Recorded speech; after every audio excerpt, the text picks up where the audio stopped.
inflação. Chegou a hora da gente receber a Ariane Benedito, economista Ariane Benedito, sempre às terças-feiras aqui com a gente. Seja sempre muito bem-vinda, Ariane. Bom dia.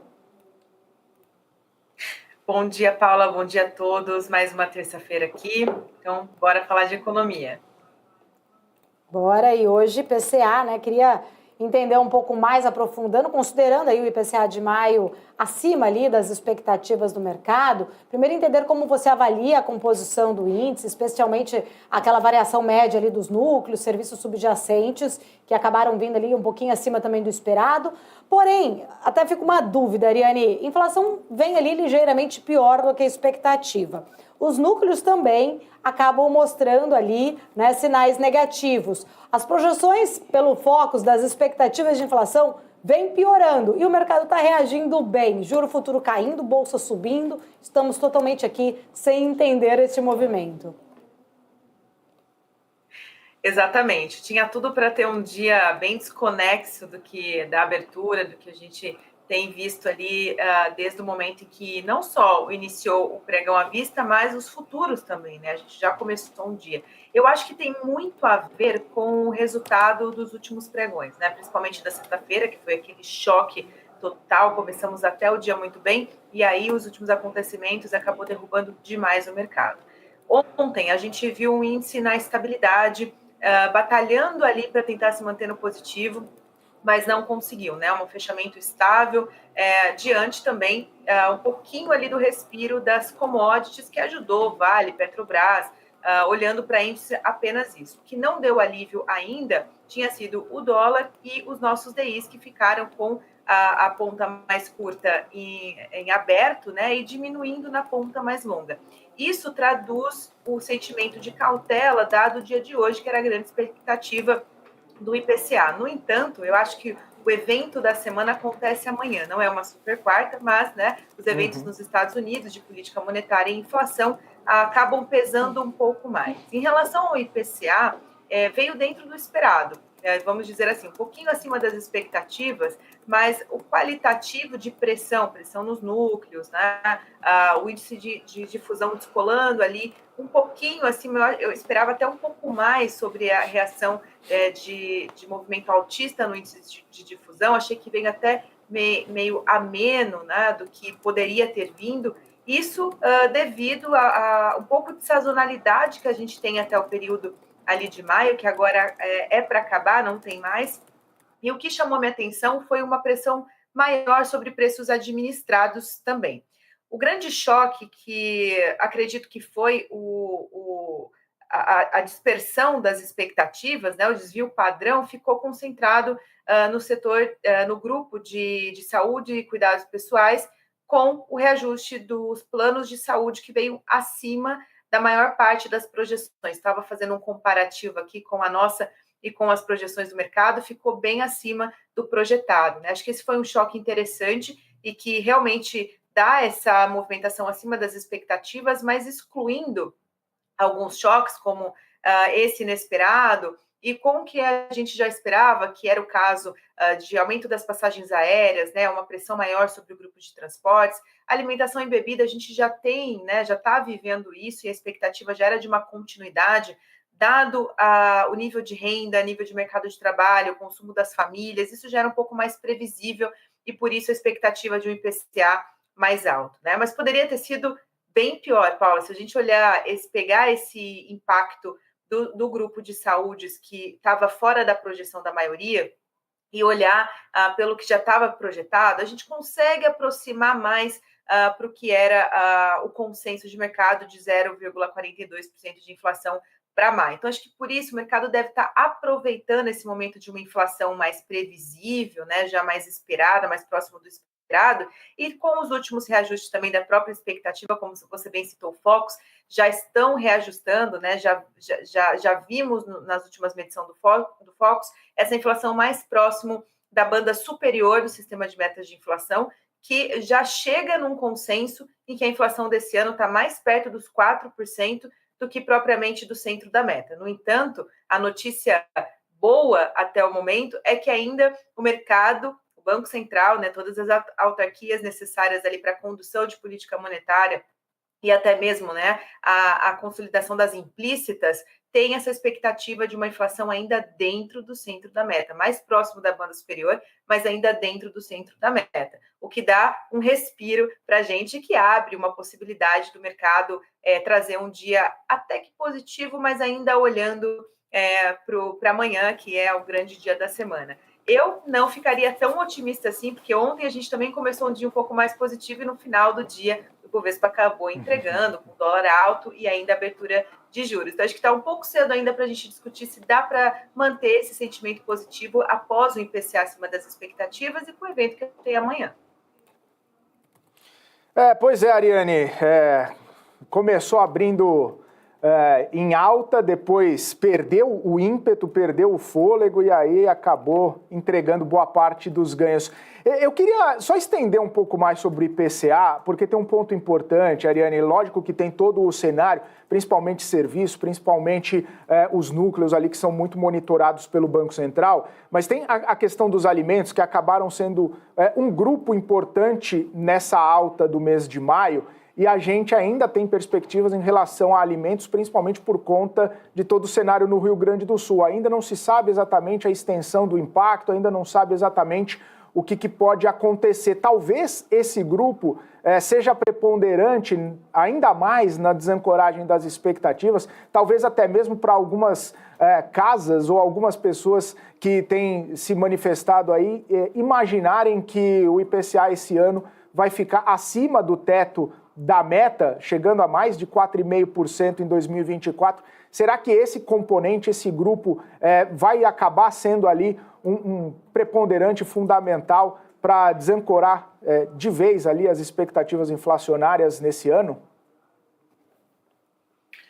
Bom dia, Felipe. Se a gente olhar apenas a questão do grupo de alimentos e bebidas, eu acho que já estava englobado dentro das expectativas da maioria, né? Que é realmente o que vai potencializar esse maior pessimismo em relação ao cenário inflacionário Brasil, o evento do Rio Grande do Sul, e como você bem citou, ainda não temos muita ideia do que pode vir da magnitude ali dessa inflação que vai contaminar. A gente já esperava que até na medição de maio já fosse possível entender um pouco do que seria esse repasse da quebra da produtividade do Rio Grande do Sul dentro desse IPCA.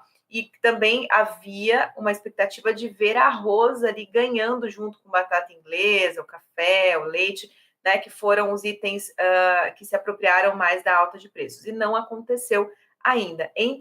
Até que em Brasília há essa grande discussão, né, com o pedido da CPI do arroz, que eles estão tramitando lá, porque já havia, a maior parte da safra em Rio Grande do Sul já havia sido colhida e estava pronta para distribuição.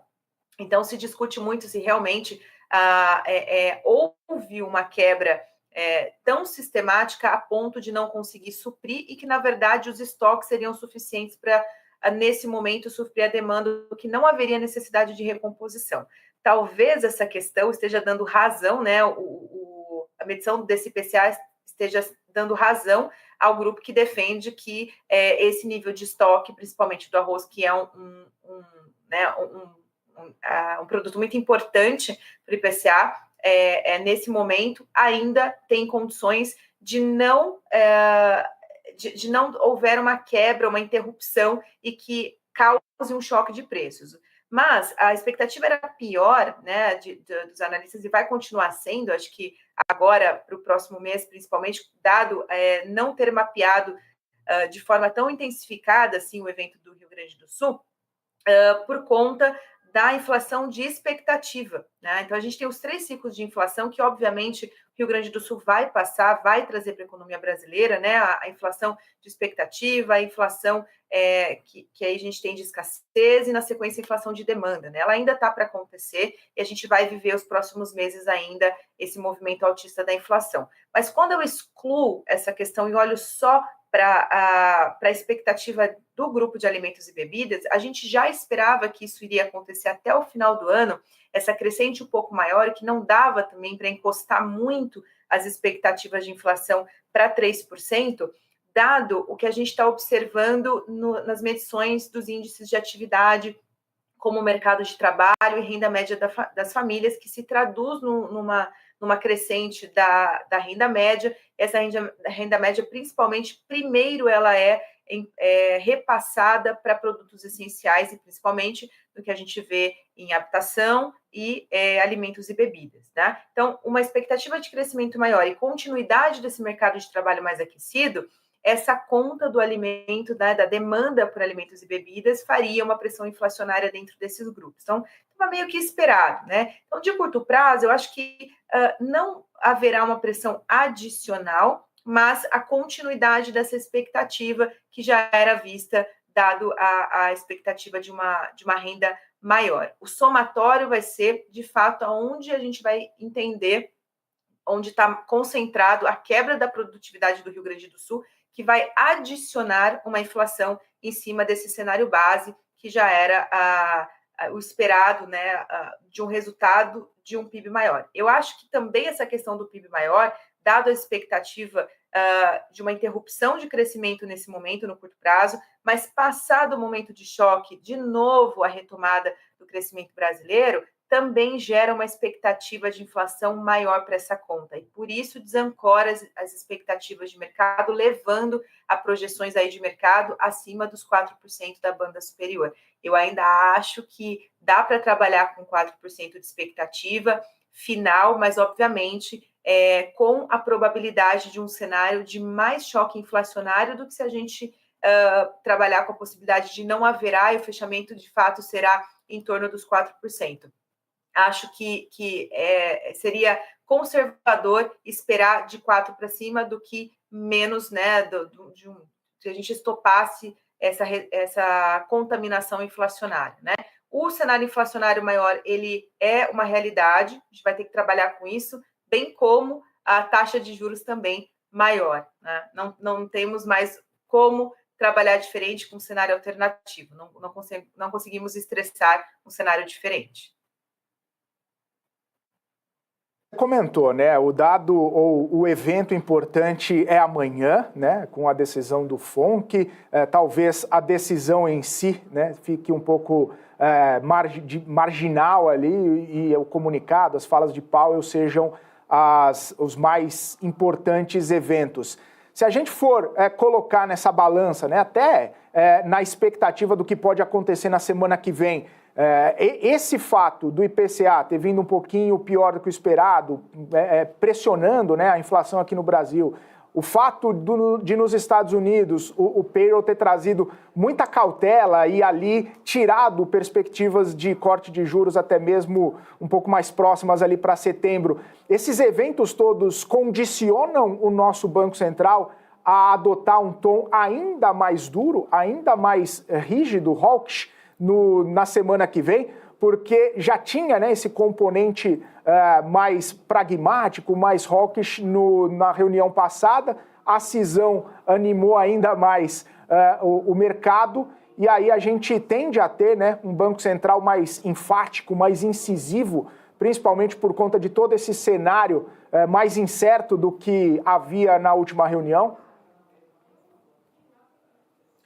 Olha, Felipe, eu acho que o que a gente vai ver, na verdade, talvez uma possível retratação, né, das últimas comunicações, do que aconteceu em relação à divisão, à imagem do Banco Central, talvez uma busca por credibilidade.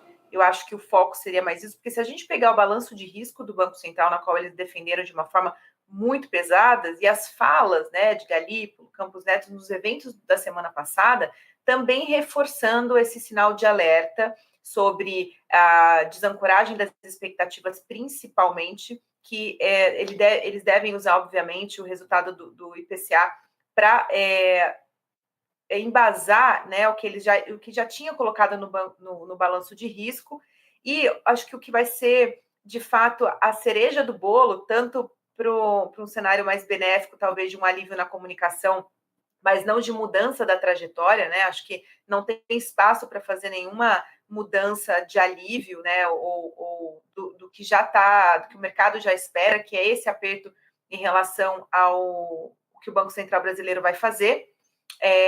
Mas amanhã a comunicação do Powell, principalmente, né? Junto com a questão da decisão, vai trazer quase que um reforço, né, do que já foi colocado nas comunicações anteriores. Então, talvez eu trabalharia um pouco mais na questão de um reforço de balanço, um alerta sobre o que já foi dito, porque se a gente pegar, como você falou, payroll, tem CPI também amanhã, né, para a gente observar, a inflação dos Estados Unidos, mas o último PCI também dos Estados Unidos, tudo isso foi alertado desde a retirada do guidance por parte do Banco Central até a última comunicação e as falas da semana passada. Então, talvez a gente não veja, o mercado pode ser que não veja muita novidade se o cenário for esse, né? Se amanhã a gente tiver a manutenção, a continuidade das falas por prolongamento, por atenção inflacionária, obviamente o Banco Central americano vai falar mais sobre o PCI, porque o CPI é um dado que o mercado gosta de olhar, mas ele se atenta também a falar um pouquinho, né? Mas o que eles usam é o PCI acima das expectativas, esse payroll um pouco mais alto, né? Na verdade, não mais alto, mas ainda forte, né? Esse é o termo.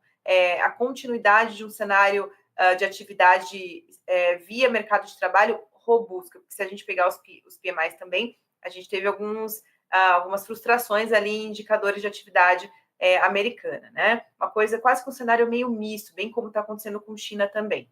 Então, o que esperar do Banco Central brasileiro? Eu acho que essa discussão quente sobre a retratação da imagem, então vamos ver ali como é que vai ser agora a votação, se haverá a unanimidade na decisão, né? E o que poderia ser muito diferente, acredito eu, que seria ou um direcionamento muito claro do que vai vir até o final do ano, né, ou para as próximas decisões, que foi o que eles não quiseram fazer nesse momento, tira o guidance, a gente não vai dar direção nenhuma, não dá para falar o que vem na próxima, muita coisa está para acontecer, que foi o que eles deixaram no ar. Então, a novidade seria, se eles dessem um direcional para a gente do que pode vir para as próximas, o que esperar, né, obviamente fora a leitura, ou uma novidade muito grande de mudança do balanço de risco, mas o que eu entendi foi uma ancoragem desse balanço de risco, né? Alertando ali, principalmente por tudo que a gente viu nessas últimas divulgações, né? Um aumento de risco global, uma trajetória de deslocamento altista na expectativa de inflação lá para 2026, que é o que mais preocupa o Banco Central nesse momento. E se a gente for ser e só pela teoria, né, pela teoria macroeconômica, agora é a hora do Banco Central colocar de fato o pé no freio, porque ele não pode flertar com o mercado no sentido de, não, eu vou me mostrar mais a favor e vou ajudar o mercado a diminuir essa expectativa, dando uma posição mais suave. A teoria vai contra essa posição, né? O que a teoria macroeconômica mostra é quando o mercado começa a dar sinais de desancoragem lá na ponta mais longa, é hora do Banco Central dar o famoso que a gente chama no mercado de all-in, né?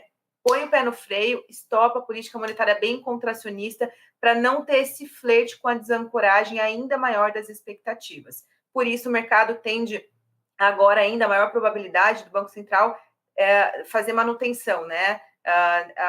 Ainda tem um grupo do 0,25, mas ainda bem pequeno versus as expectativas, ainda mais olhando para os técnicos, se a gente for utilizar só a teoria macroeconômica. Agradeço muito sua participação aqui todas as terças-feiras. Estaremos juntos novamente na próxima semana. Um bom dia, boa semana para você. Até a próxima. Obrigada, Felipe. Obrigada a todos. Até a próxima. Tchau, tchau. Falamos aqui com